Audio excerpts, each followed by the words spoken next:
What's up YouTube, welcome back to another episode of The House Show. This is James Lau speaking here, and in today's episode, I'll be sharing with you what I have learned regarding this bank value and market value, differences for both of them.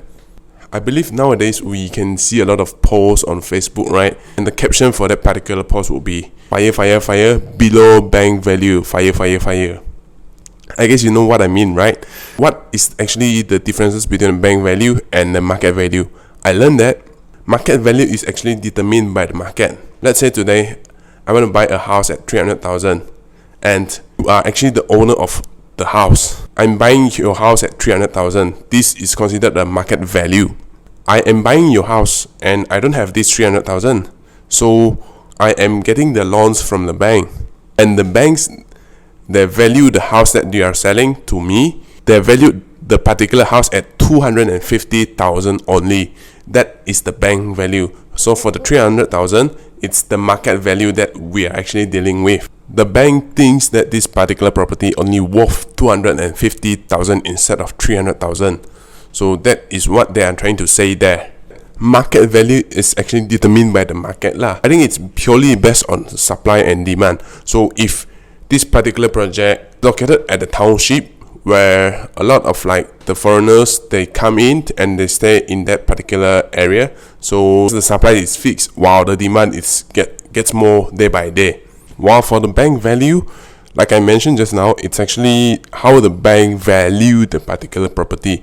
I found out that sometimes the bank value will be much lower compared to the market value, especially at this particular moment. Meaning to say, if I'm getting a house, the market value is above the bank value, right? And then means I need more of this capital, I need more of this down payment in order to purchase the house, because banks does not want to borrow me a lot of money. Why am I sharing this to you? I think it's quite important in a sense whereby sometimes it can get very confusing. I took a little while to understand both of these terms as well. I also read that when we were to buy the particular property, we want to get it under the bank value. Meaning to say, this bank, they offer for this particular property at 500,000, but the seller, he only wants to sell you for 300,000 and borrowing you 500,000 for it. But the seller only wants 300,000, so you have extra another 200,000 there. I'll say 90% of the time, this scenario might not happen. It's very rare, but it's still available in the market, especially when people, they want to get off their properties in a short period of time. Say they just want to get it off because they want to realize their gain for their investment. So maybe what you see in this scenario would be the market value for the property might actually be higher compared to the bank value. During periods like these, banks are more reluctant to borrow more, so the bank value would definitely be lower than the market value, especially right now lah. I also read that it's the best for me to sell off the property at above the market value. Entire row of Double Storey Terrace house is selling at 500,000, but the one of the unit there is sold off at 650,000 instead of 500,000. That is what we consider as above market value. How do I know this particular house at this particular moment in this particular area worth how much? What is the value for this house?